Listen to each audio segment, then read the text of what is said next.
حمد و ثنا کے بعد دعا ہے اللہ تعالیٰ مجھے حق کہنے کی آپ کو سب کا ہم سب کو اس پہ عمل کی توفیق عطا فرمائے۔ الحمدللہ اس عظیم خالق و مالک پروردگار عالم کا لاکھ لاکھ حساب شکر ہے کہ جس نے یہ سعادت یہ توفیق نصیب فرمائی کہ مسجد میں آ کر سب سے پہلے باوضو تیار ہو کر جمعۃ المبارک کی نماز ادا کرنے کی سعادت نصیب ہو رہی ہے۔ اللہ تعالیٰ جمعۃ المبارک کی فیوز و برکات نصیب فرمائے۔ جمعۃ المبارک کی مقدس اور قبولیت بھرے لمحات کا صدقہ اللہ تعالیٰ ہماری ساری عبادتیں، ساری دعائیں، تمنائیں اور اپنے خواہشات کو پورا فرمائے، اور اللہ تعالیٰ دارین کی برکتیں، سعادتیں، عزتیں نصیب فرمائے۔ ہر لمحہ، ہر آن، ہر صبح، ہر شام اللہ تعالیٰ ہر وقت اپنا خوف رسالت امام صلی اللہ علیہ وسلم کی خوشنودی، عشق و محبت، حضور کی سیرت طیبہ نصیب فرمائے۔ ماہ ربیع الاول شریف گزر رہا ہے۔ عاشقان رسول صلی اللہ علیہ وسلم، اہل ایمان، اہل اسلام، اہل عشق و محبت اپنے پیارے لجپال محبوب نبی اور رسول صلی اللہ علیہ وسلم کے حضور اپنی عقیدت و محبتوں کے نذرانے پیش کر رہے ہیں۔ اللہ تعالیٰ کے حضور شکر ادا کر رہے ہیں کہ یا اللہ کریم تو نے مسلمانوں کے گھر میں پیدا فرمایا اور پھر مسلک حق اہل سنت و جماعت عطا فرمایا۔ حضور کی غلامی، حضور کی محبت، صحابہ کرام کی محبت، بزرگان دین کی محبت اللہ تعالیٰ نے اہل سنت کو عطا فرمائی۔ کسی میں ہر فرقہ آپ دیکھیں گے، ہر مسلک دیکھیں گے، وہاں پہ کسی نہ کسی کی آپ کو مخالفت نظر آتی ہے۔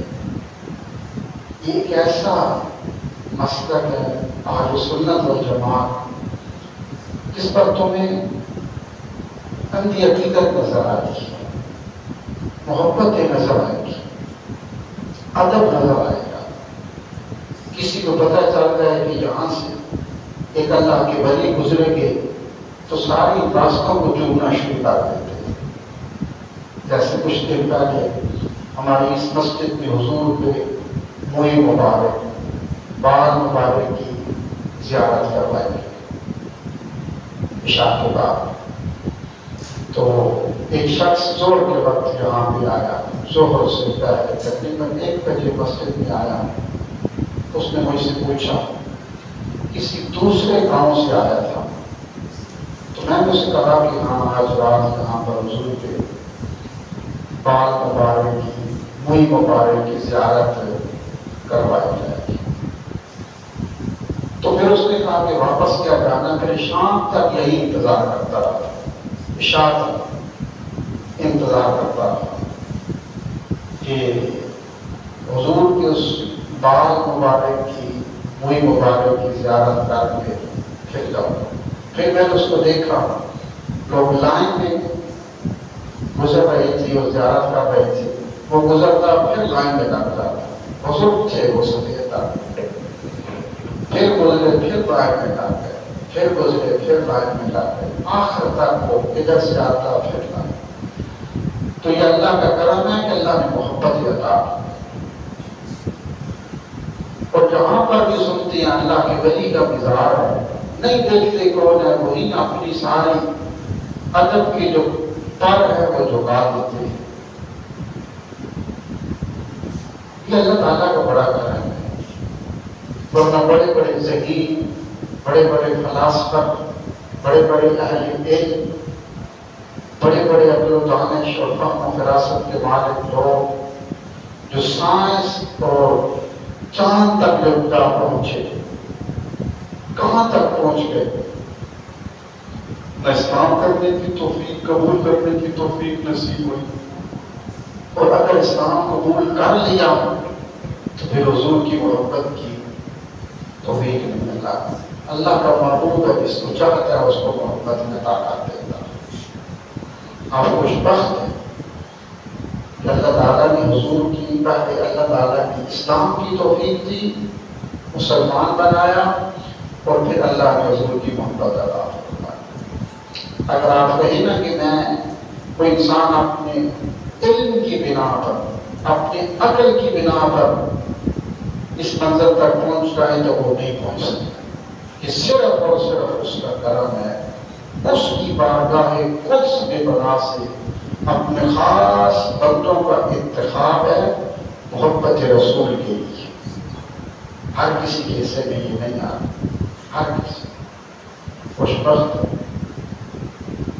محفل میلاد سجتی رہی، اور یہ صرف ماہ ربیع الاول میں نہیں، جو عاشقان رسول ہیں وہ پورا سال حضور کی محفل میلاد سجاتے ہیں۔ اب لوگ پوچھتے ہیں نا، صحابہ نے میلاد کیا تھا؟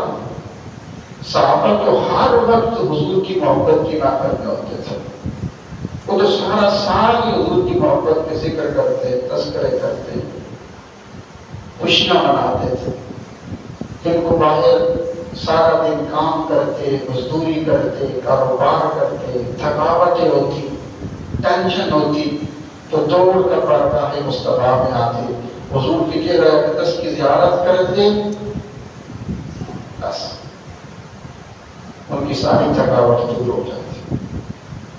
اہل عشق اور اہل محبت تو کوئی پورا سال ہی میلاد مناتے ہیں. جب ہمارے پاس آج کے دور میں لوگوں کے پاس اتنا وقت نہیں اور باہر اپنی رغبت میں کھل کے خوشیاں مناتے ہیں، اور صحابہ تو سارا سال مناتے تھے. اور اب بھی دیکھیں تو اہل مدینہ ہر سوموار کو حضور کے میلاد کی خوشی میں روزہ رکھتے ہیں. پورے اہل مدینہ، مدینے کے لوگ صحابہ کرام رکھا کرتے تھے. اور اب اہل مدینہ 1400 سال 1450 سال گزر گئے، اب بھی حضور کے میلاد کی خوشی میں ہر سوموار کو روزہ رکھتے ہیں. اور یہ ہماری بھی خوش بختی ہے کہ اس مسجد میں ہر سوموار کو حضور کا میلاد ہوتا، پورا سال ہر سوموار کو حضور کا میلاد ہوتا. اور یہ سعادت میرے خیال میں پورے شہر کو صرف اسی مسجد کو حاصل ہے، آپ حضرات کو یہ حاصل ہے کہ ہر سوموار کو حضور کا میلاد مناتے ہیں. بہت بڑی سعادت. اور صحابہ بھی حضور کا میلاد مناتے تھے پورا سال. حضرت ابو دردہ رضی اللہ تعالیٰ عنہ کہتے ہیں کہ میں حضور کے پاس آیا، توجہ فرمانا، حضور کے پاس آیا، حضور تشریف فرما کے تھے. میں تھوڑی دیر کے لیے بیٹھا تو میں دیکھتا ہوں کہ اچانک حضور کسی طرف دیکھتے ہیں اور خوش ہوتے ہیں، مسکرا رہے ہیں، آگے نظر بھی کوئی نہیں آتا. میں دیکھ کے کہتا ہوں کہ حضور آج بڑے خوش ہیں، مسکراتے ہیں، چہرہ پھولوں کی طرح ویسے حضور کا کھلتا تھا. تو اتنی دیر میں حضور نے مجھے کہا کہ ابو دردہ آؤ میرے ساتھ. تو میں نے عرض کیا حضور کا ہمیں کہا آؤ کہیں چلتے ہیں. تو ابو دردہ، حضرت ابو دردہ صحابی رسول کہتے ہیں کہ میں حضور کے پاس کے ساتھ چل پڑا. مدینے میں ایک صحابی تھے جن کا نام تھا حضرت عامر انصاری رضی اللہ تعالیٰ. یہ ہر سوموار کو روزہ رکھتے، ایک اہل خانہ روزہ رکھتے، اور پھر ہر سوموار کو سب کو اکٹھا کر کے گھر میں حضور کی آمد میلاد کی خوشی میں محفل میلاد سجاتے تھے. ہر سوموار اپنے دوستوں کو بلاتے، بیٹوں کو، بیٹیوں کو، اہل خانہ کو، سب کو اکٹھا کر کے حضور کا میلاد پڑھا کرتے تھے ہر سوموار. حضرت عامر، نام یاد رکھنا، حضرت عامر انصاری، حضرت عامر نام یاد رکھنا. انصار کہتے ہیں جو پہلے اہل مدینہ میں رہتے تھے، مدینے کے لوگ تھے. جو مکے سے آئے ان کو مہاجرین کہتے ہیں، اور جو مدینے کے رہنے والے تھے ان کو انصار کہتے ہیں، مہاجرین و انصار. تو یہ پہلے ہی مدینے میں ان کے خاندان کا باب اجداد تھے. تو ان کا نام تھا حضرت عامر انصاری رضی اللہ تعالیٰ. تو یہ ہر سوموار کو حضور کی میلاد کی خوشی میں روزہ رکھتے اور ایک اہل خانہ روزہ رکھتے، اور پھر حضور کی میلاد کی خوشی میں ہر سوموار کو یہ محفل سجایا کرتے تھے. تو حضرت ابو دردہ رضی اللہ تعالیٰ کو کہتے ہیں کہ حضور نے مجھے فرمایا کہ آپ ابو دردہ کہیں چلتے ہیں. تو کہتے ہیں میں حضور کے ساتھ گیا. حضور بڑے خوش ہیں، تیزی سے حضور قدم اٹھاتے جا رہے ہیں. تو حضرت ابو دردہ کہتے ہیں کہ ہم سیدھے حضرت عامر انصاری کے گھر میں پہنچے، جہاں پہ پہلے سوموار کو حضور کی محفل میلاد سجی ہوئی تھی، لوگ بیٹھے ہوئے تھے. حضرت عامر انصاری کے اہل خانہ تھے، اور حضرت عامر انصاری کھڑے ہو کر بیان فرما رہے تھے، اور اس لفظ میں پہنچے تھے، اس جملے پہ کہ آج کے دن، یعنی سوموار تھا، آج کے دن حضور کا میلاد ہوا ہے. اتنا انہوں نے کہا تو حضور اندر باہر ہوگا. اتنا جب کہا نا، ابو دردہ کہتے ہیں میں حضور کے ساتھ تھا، ہم اندر باہر ہو گئے. جب اندر داخل ہوئے تو سارے جتنے بھی وہ اہل مجلس تھے وہ سارے ادب کے ساتھ کھڑے ہو گئے، حضور کی دستبوسی کی. اب وہ سارے ہاتھ باندھے کھڑے ہیں. اور حضور کبھی عامر انصاری کو دیکھتی ہیں جنہوں نے محفل میلاد سجائی تھی اور ہر سوموار کو سجاتے تھے، اور کبھی آسمان کی طرف دیکھتی ہیں، پھر ان کی طرف دیکھتے ہیں، پھر آسمان کی طرف دیکھتے ہیں، پھر اہل مجلس کو دیکھتے ہیں، اور حضور مسکراتے ہیں، خاموش ہیں۔ تو عامر انصاری نے ہاتھ باندھ کے عرض کیا، حضور آپ آسمان کی طرف دیکھتے ہیں، پھر مجھے دیکھتے ہیں، اہل خانہ کو دیکھتی ہیں، اس کا سبب کیا ہے؟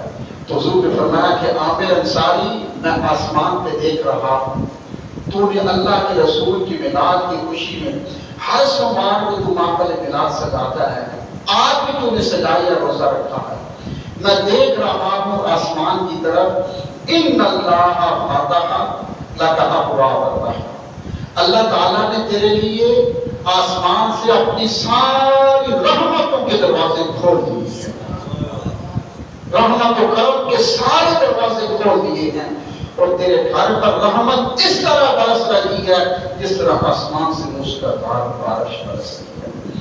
یاد رکھو، اگر ایک ذرہ برابر اللہ کی رحمت نصیب ہو جائے، ذرہ برابر، انسان دنیا کے اندر بھی کامیاب ہے اور آخرت کے اندر بھی انسان کامیاب ہے۔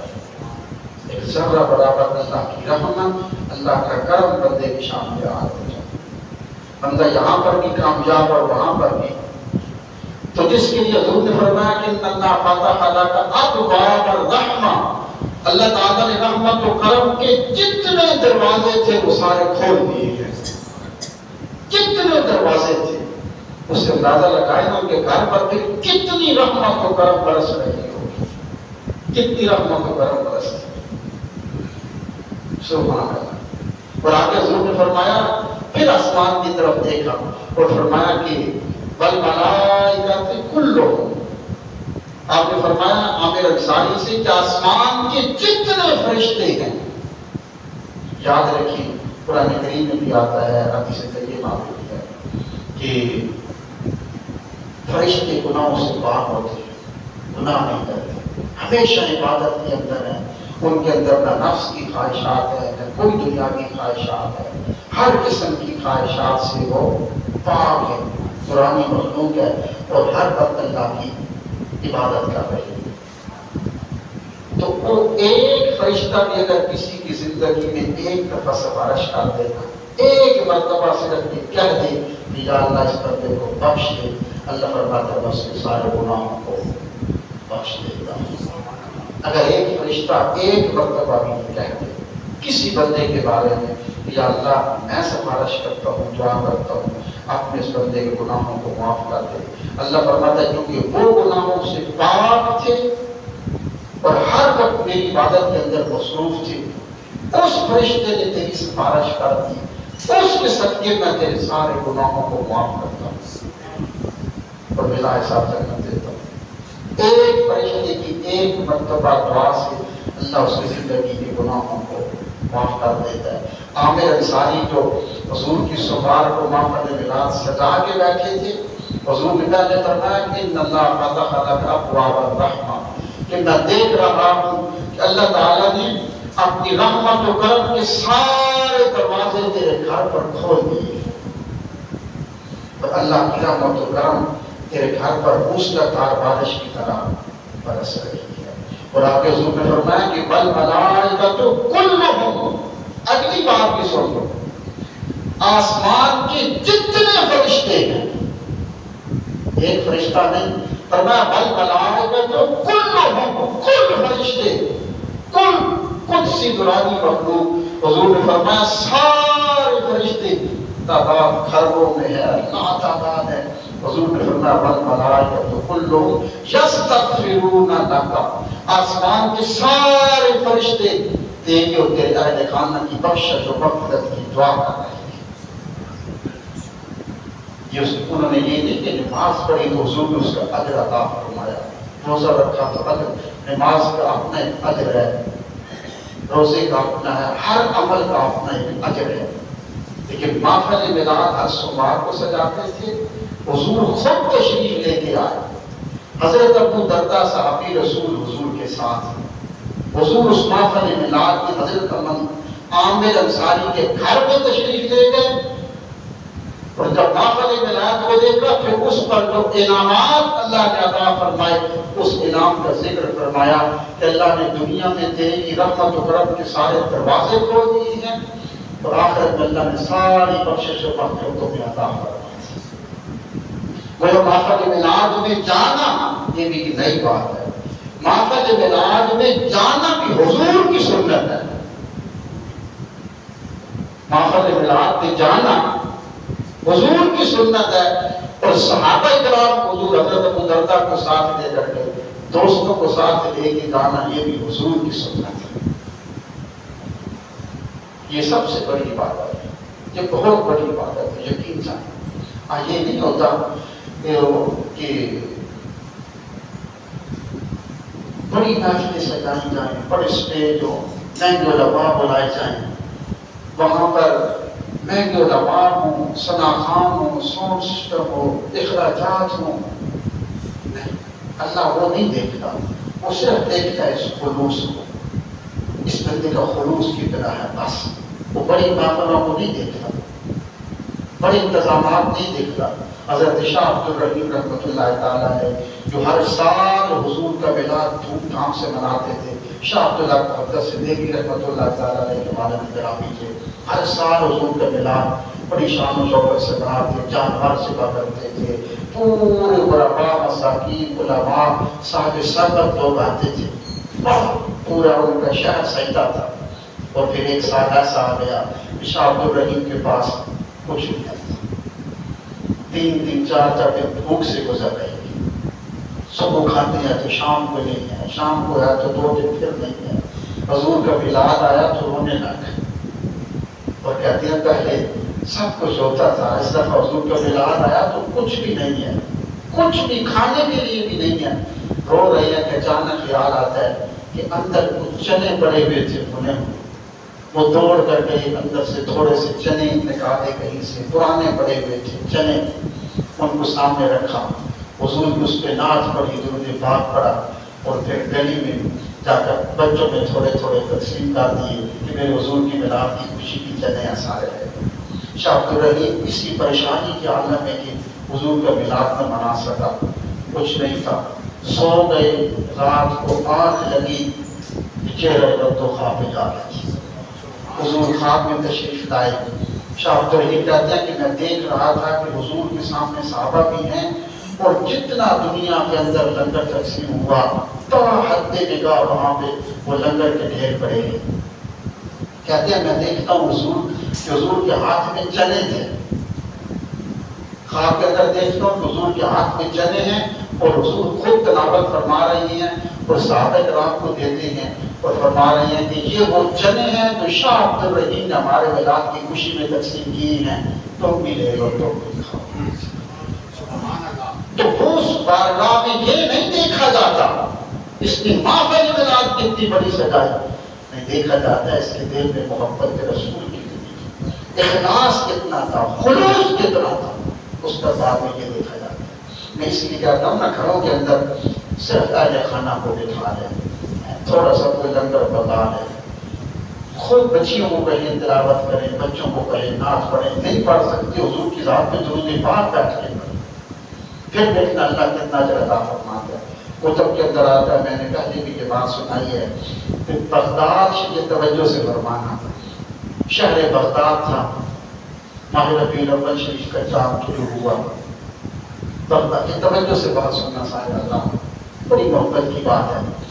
شہر بغداد ہے، حضور کا میلاد آیا، پورا شہر سج گیا، گلیاں سجی ہیں، محفل میلاد ہو رہی ہیں، جلوس ہیں، محافل ہے، سب درود و سلام کی صدائیں گونج رہی ہیں، چراغاں ہیں۔ جب 12 ربیع الاول کا دن گزر گیا، ماہ ربیع الاول کے آخری ایام گزر رہے ہیں، چند روز ہیں کہ جو بغداد کے ارکان مملکت تھی، حکومتی لوگ تھے، وہ سارے بغداد کی باغی میں اکٹھے ہوئے اور انہوں نے آپس میں کہا کہ یار ہم بھی تو حضور کے غلام ہیں نا۔ ربیع الاول آیا تو پورا بغداد سج گیا، گلیاں سجی ہیں، چوک سجی ہیں، محافل ہیں، دل سے جلوس ہیں، چراغاں ہیں، لنگر ہیں، ہم بھی تو حضور کے غلام ہیں نا۔ ہمیں بھی چاہیے کہ اس پارلیمنٹ کے اندر جہاں مسلمانوں کی نمائندگی ہے، سرکردہ اہل سربت اہل منصب لوگ بیٹھتے ہیں، ہمیں بھی چاہیے کہ حضور کا میلاد منائیں اسی پارلیمنٹ کے اندر۔ اور یہ دور تھا حضرت سیدنا شیخ عبدالقادر جیلانی غوث پاک دستگیر رضی اللہ تعالیٰ عنہ کا یہ دور تھا۔ جب کہ میں آپ کو بات سنا رہا ہوں، میٹنگ ہو گئی پارلیمنٹ میں کہ ٹھیک ہے کہ فلاں دن پارلیمنٹ کے اندر اسی بغداد حضور کا میلاد ہوگا، محفل میلاد ہوگا۔ پھر یہ طے ہوا کہ اس میں بیان کون کرے گی، تو کہا اس میں حضور سیدنا غوث پاک رضی اللہ تعالیٰ عنہ آپ بیان فرمائیے۔ پھر یہ مسئلہ سامنے آیا کہ اگر حضور غوث پاک کا بیان رکھا گیا تو جب جہاں پر بھی آپ کا خطاب ہوتا ہے لاکھوں کی تعداد میں دنیا آتی ہے اور یہاں پر تو جگہ تھوڑی سی ہے، کیا بنے گا؟ پھر یہ طے ہوا کہ دعوت نامے بنوا لیے جائیں، جس کے پاس دعوت نامہ ہوگا وہ اندر آ سکتا ہے، دوسرا نہیں آ سکتا۔ تیاریاں مکمل ہو گئیں اور پورے شہر کے بغداد میں یہ منادی کرا دی گئی، اعلانات ہو رہے ہیں کہ فلاں دن بغداد کے پارلیمنٹ میں حضور کی محفل میلاد ہوگی اور میلاد سیدنا غوث پاک رضی اللہ تعالیٰ عنہ پڑھیں گے، خطاب غوث پاک فرمائیں گے۔ اعلانات ہو رہی ہیں، سب کچھ ہو گیا اور اعلان ہونے کے بعد وہ دن آ گیا، پارلیمنٹ سج گیا، اس کے چراغاں ہے، سب کچھ ہو گیا۔ حضور کی محفل میلاد بغداد کی پارلیمنٹ میں شروع ہو گئی۔ ایک بوڑھی عورت صرف ایک گھر میں بیٹی تھی اور خود ہے، تو وہ لاٹھی کے سارے گھر سے باہر نکل رہی ہے، تو بیٹی نے کہا کہ ماں کہاں جا رہے ہو؟ اس بوڑھی نے کہا، ماں نے کہا کہ بیٹا تم نے سنا نہیں اعلان، آج پارلیمنٹ میں حضور کی محفل میلاد ہے اور حضور غوث پاک پڑھیں گے میلاد، خطاب فرمائیں گے، میں وہ سننے جا رہی تھی۔ تو بیٹی نے کہا ماں بیٹھ جا، وہ بڑے لوگوں کا میلاد ہے تمہیں اندر نہیں جانے دیں گے۔ تو ماں نے کہا جاتی ہوں نا، کوشش کرتی ہوں شاید وہ اندر جانے دے، میرا دل کرتا ہے حضور غوث پاک کی زبان سے حضور کا میلاد سے۔ بیٹی سمجھاتی رہی، ماں حضور کی عاشق تھی، نہ رکی، لاٹھی کے سہارے چلتے چلتے چلتے اس پارلیمنٹ کے دروازے تک جا پہنچے۔ محافظ کھڑے تھے، روک لیا، ماں کہاں جا رہی ہو؟ کہا اندر محفل میلاد ہے تو ہو رہی ہے، حضور غوث پاک میلاد پڑھیں گے، وہی پڑھیں گے۔ کہا سننے جا رہے ہیں۔ انہوں نے کہا ماں تیرے پاس دعوت نامہ ہے؟ کہا نہیں۔ انہوں نے کہا کہ ہماری نوکری کا ملازمت کا مسئلہ ہے، ہم تمہیں اندر نہیں جانے دیں گے، ہمیں اجازت نہیں ہے، جس کے پاس دعوت نامہ ہے وہ جا سکتا ہے، تم اندر نہیں جا سکتے۔ وہ بڑھیا وہاں پہ بیٹھی منتیں کرتی رہی، سماجتیں کرتی رہی، دن گزر گیا۔ ان پاسبانوں نے جو محافظ چوکیدار تھے اندر نہ جانے دیا۔ آخر وہ تھک ہار کر شام کے وقت واپس آ گئے اور جب سیدھی آئی نا تو اپنے باہر کے دروازے کی چوکھٹ پہ گر گئے۔ بیٹی آئی، اٹھایا اور کہا ماں پھر تو نے سنا وہ سپاہ کی زبان سے حضور کا میلاد؟ اس بڑھیا کی چیخ نکل گئی، رو پڑی۔ اس نے کہا نہیں بیٹی، وہ بڑوں کا میلاد ہے، امیر لوگوں کا میلاد ہے، ہم غریب ہیں۔ تو بیٹی نے کہا ماں کیا ہوا تو اندر نہیں جانے دیا گیا؟ حضور صرف امیروں کے نہیں غریبوں کے بھی نبی ہیں۔ کہ چھوڑ اس بات کو، عائشہ کی نماز پڑھ، میں تو حضور کی نعتیں سنا تھی، حضور نے اگر کرم خلوص ہوا تو حضور کرم فرمائیں گے۔ بیٹی نے، ماں نے نماز عشاء کی پڑھی، بیٹی نے چادر بٹھائی، ماں سامنے بیٹھی ہے، بیٹی نعتیں پڑھ رہی ہے، اکیلی ماں بیٹی نعتیں پڑھتی جا رہی ہیں، پڑھتے پڑھتے آدھی رات گزر گئی تو بیٹی تھک گئی۔ اس نے کہا میں ماں تازہ وضو کر کے آتی ہوں اور پھر آ کر تمہیں نعت سناتی ہوں۔ جب بیٹی آدھی رات کا وقت تھا، گھر سے کمرے سے باہر آتی ہے تو کیا دیکھتی ہے کہ گھر کے سین میں ایک نور ہے اور اس میں گھر کے سین سے نکل کر آسمانوں تک جا رہا ہے اور کچھ لوگ ہیں جو ان کی گھر کی چوکھٹ سے باہر جا رہے ہیں۔ تو بیٹی نے کہا ماں دوڑ کے باہر آؤ، دیکھو ہمارے گھر سے کتنا نور نکل رہا ہے اور کچھ لوگ ہیں جو ہماری گھر کی چوکھٹ سے باہر آ رہے ہیں۔ ماں نے کہا بیٹی تیرا وہم ہوگا، رات کے اس وقت ہمارے گھر سے کون آئے گا کون جائے گا؟ بیٹی نے کہا ماں باتیں چھوڑو باہر تو آؤ۔ جب وہ بڑھیا باہر آئی دیکھا کہ گھر سے نور نکل رہا تھا اور کچھ لوگ تھے جو گھر کی چوکھٹ سے باہر جا رہے تھے۔ بڑھیا دوڑ کر اپنی باہر کی چوکھٹ پر پہنچتی ہے، جانے والے تو گزر گئے، کیا دیکھتی ہے؟ اس کی چوکھٹ پر وقت کے غوث کے بنا غوث اعظم سر رکھ کے رو رہی ہیں اور اس کی چوکھٹ کو چومتے ہیں۔ وہ بڑھیا قدموں پہ گر گئی، کہا حضور غوث پاک تو ایک بڑھیا کی چوکھٹ کیوں چومتے ہو؟ کہا اپنی قسمت کے ناز پر بڑھیا، جب دور تیری بیٹی گھر میں بیٹھ کے ناطے پڑھ رہی تھی، حضور اپنے صحابہ کرام کے ساتھ تیرے گھر کے سر میں کھڑے ہو کر تیری بیٹی کی ناطے سن رہے تھے۔ اب جو گزر رہے تھے جن کو ایک جھلک دیکھا، جو حضور تھے اور صحابہ کرام تھے جو گزر گئے، اسی چوکھٹ سے گزر کر گئے ہیں، اس کی اس چوکھٹ کو چوم رہا۔ کیوں نہ چوم اس چوکھٹ کو؟ ابھی اللہ کا رسول اور اس کے صحابہ گزر کر گئے ہیں۔ یاد رکھو وہ بارگاہ ایسی ہے، وہ یہ نہیں دیکھی بڑے بینر ہوں، بڑے اسٹیج ہوں، مہنگی علماء ہوں، بڑے بڑے ثنا خان ہوں، جو پیسوں کی برسات کے اندر تمہیں اپنا عشق بتائیں کہ حضور کا عشق کیا ہوتا ہے، بڑے ساؤنڈ سسٹم ہوں، بڑے لنگر ہوں، نہیں، وہ بارگاہ صرف یہ خلوص دیکھتی ہے۔ اگر اکیلا ہے آنکھیں بند کر تنہائی کے اندر تڑپ کر تو اس محبوب کریم علیہ السلام کی بارگاہ میں درود و سلام پڑھ۔ سید حسن خرقانی تھے نا، آپ سے کسی نے پوچھا کہ یہ بتائیے کہ حضور کتنا تیزی سے سنتے ہیں، اگر کوئی حضور پہ درود پڑھے یا حضور کو پکارے تو حضور کتنی تیزی سے سنتے ہیں؟